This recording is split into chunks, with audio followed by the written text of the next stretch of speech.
오늘의 하나님의 말씀 창세기 35장 1절. 하나님이 야곱에게 이르시되 일어나 베델로 올라가서 거기 거하며 내가 내 형 에서의 낯을 피하여 도망하던 때에 내게 나타났던 하나님께 거기서 단을 쌓으라 하신지라. 오늘 설교 제목은 거기, 그곳, 베델의 의미입니다. 하나님의 명령은 단호합니다. 다른 곳에 단을 쌓으면 안 됩니다. 오직 그곳에서만 단을 쌓아야 됩니다. 그럼 그곳이 어디입니까? 내 형 에서의 낯을 피하여 도망하던 때에 하나님이 내게 나타났던 곳, 그곳이어만 합니다. 지금 야곱은 절대절명하의 위기의 순간입니다. 그에게 있어서 유일한 도피처는 창세기 28장 11절, 13절, 18절, 19절.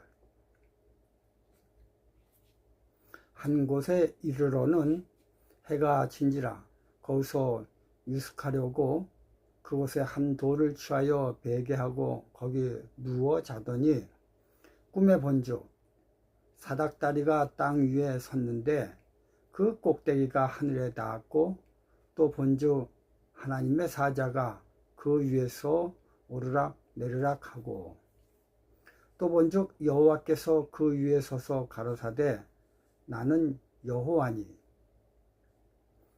야곱이 아침에 일찍이 일어나 베개하였던 돌을 가져 기둥으로 세우고 그 위에 기름을 붓고 그곳 이름을 베델이라 명명한 곳으로만 가야 하였습니다.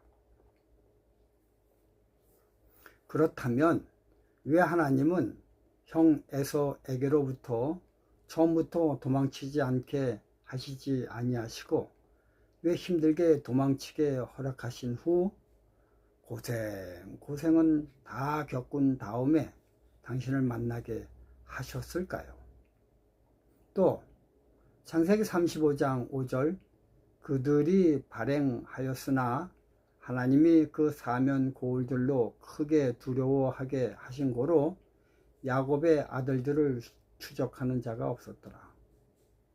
이때 이왕 나타나시는 것 좀 더 세게 나타나셔서 그 사면 고울 사람들에게 감히 야곱을 칠 생각을 꿈에도 못하게 하시지 아니하시고 겨우 도망칠 정도의 세기로만 나타나셨는가?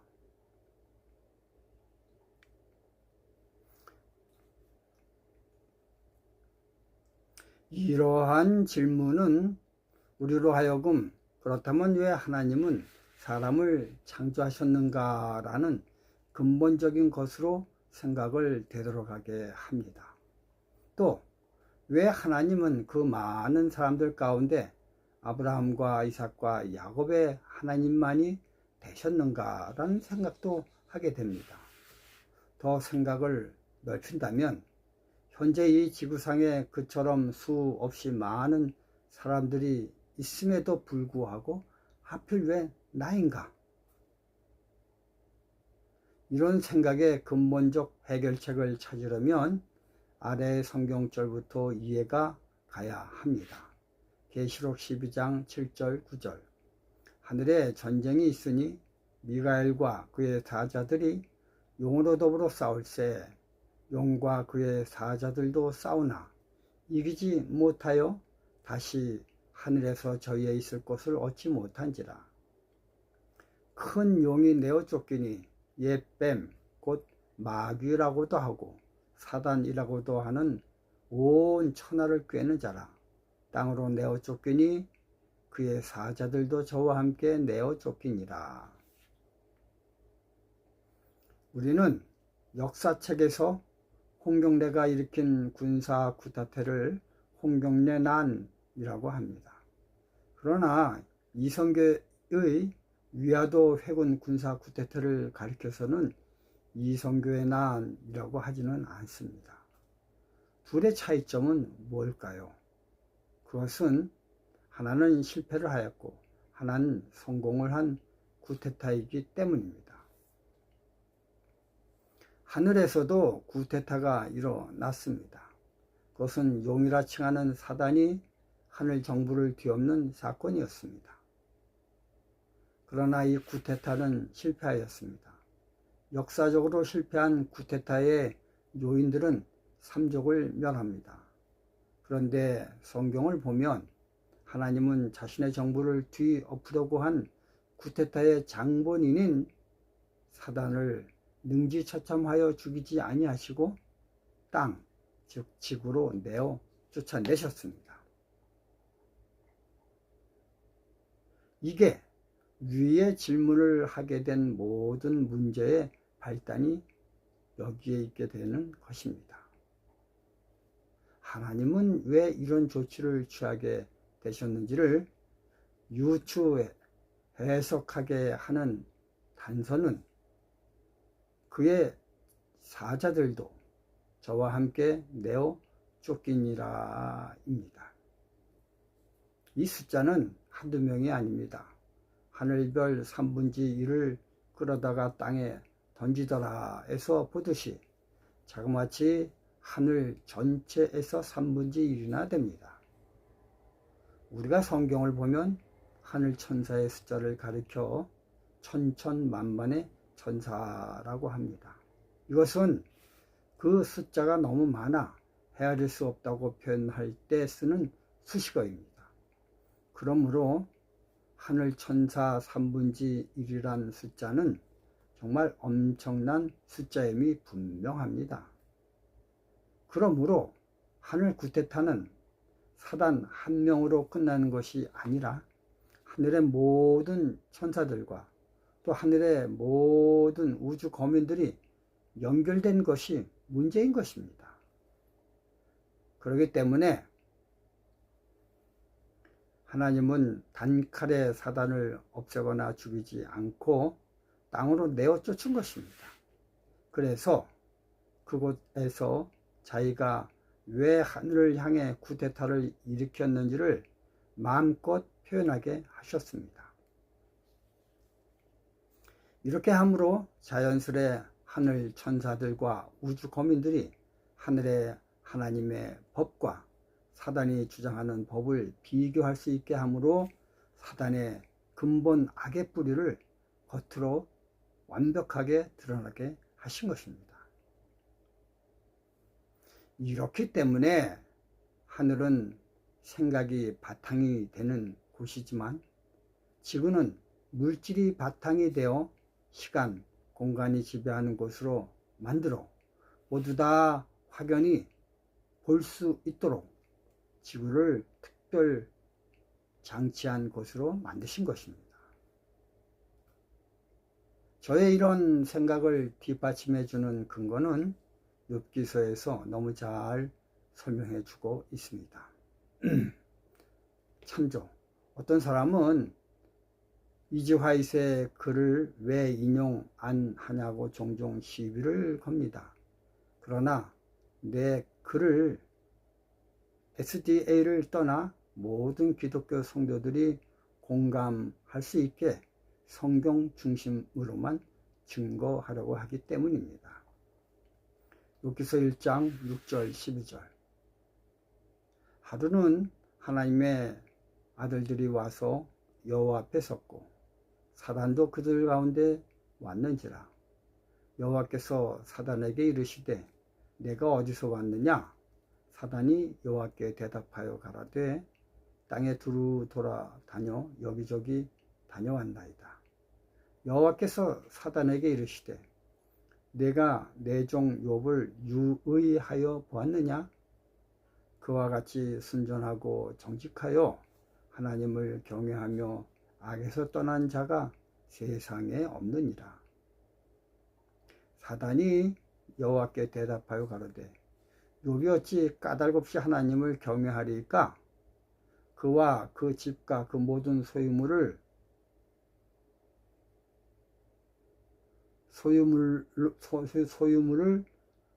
산울로 두르심이 아니니까 주께서 그 손으로 하는 말을 복되게 하사 그 소유물로 땅에 널리게 하셨음이니이다. 이제 주의 손을 펴서 그의 모든 소유물을 치소서. 그리하시면 정령 대면하여 주를 욕하리이다. 여호와께서 사단에게 이르시되 내가 그의 소유물을 다 내 손에 붙이노라. 오직 그의 몸에는 내 손을 대지 말지니라. 사단이 곧 여호와 앞에서 물러가니라. 우리는 욥기서를 읽다 보면요, 사단이 여호와 앞에서 물러간 후 얼마나 처절하게 욥을 저주하며 힘들게 했는지 모릅니다. 하나님은 감추어진 자신의 품성의 아름다움을 사단이 욥을 대우하는 악독한 방법을 통해 반대 극부적으로 완연하게 드러나게 하는 방법을 채용하셨습니다. 그러므로 하나님 편인 욥은 가능하면 사단이 얼마나 극악무도한지를 보여주기 위해선 욥이 고난을 견뎌낼 수 있는 한도까지 사단의 핍박을 견디며 버텨내야만 했습니다. 그래야 사단이 하늘 천사와 우주 거민들을 속여 감춰진 본색을 드러낼 수가 있습니다. 이처럼 욥이 핍박받는 이유를 성경은 미리 보여주므로 당신의 백성들이 이런 욥을 거울 삼아 봄으로 인해 사단의 모진 핍박을 견딜 수 있는 힘을 주시는 것입니다. 이것을 통해 우리는 하나님이 왜 야곱을 처음부터 고난을 얻게 하시지 아니하시고 그 고난의 난이도가 최고도로 높아질 때까지 기다리셨다가 구출해 주셨는지를 깨닫게 됩니다. 사실 이러한 바탕으로 해서 야곱이 이스라엘로 개명한 이유도 우리는 깊이 알 수가 있습니다. 승리자 이스라엘은 이스, 남자, 라, 쳐다보다, 엘, 하나님, 즉 하나님을 쳐다봄으로 승리를 하는 원리를 이 이름은 가르쳐주고 있습니다. 이것을 가리켜 우린 칭의 또는 믿음으로 말미암는 의라고 얘기를 하고 있습니다. 신약에서 이런 사실을 잘 알려주는 것은 누가복음 15장의 탕자의 비유에서입니다. 최악 저질의 둘째 아들을 매일 동부 바깥에서 눈이 빠지라 기다리는 아버지를 묘사하며 사단과 하나님 아버지의 사랑을 여기서 대조하여 나타내 보여주고 있습니다. 그러므로 하나님을 믿는 백성들은 고난 속에서 하나님을 만난 약복강의 돌베개 경험이 있어야 합니다.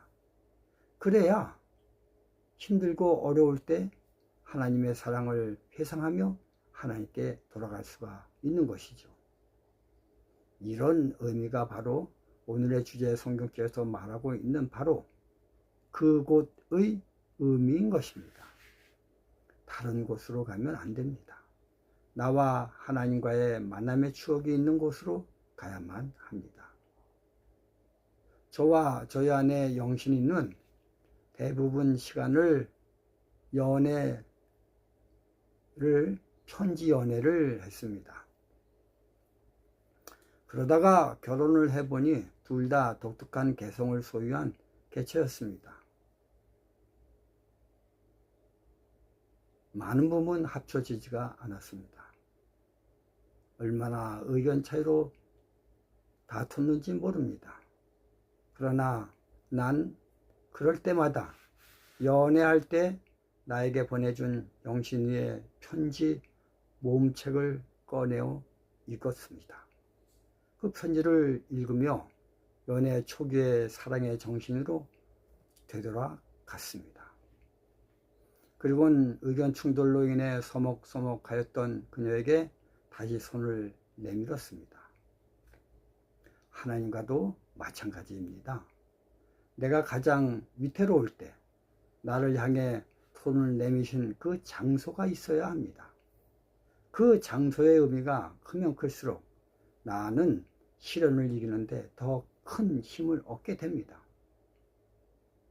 이런 장소가 없는 성도나 또는 그 의미가 작은 성도는 참으로 신앙하는 데 힘듭니다.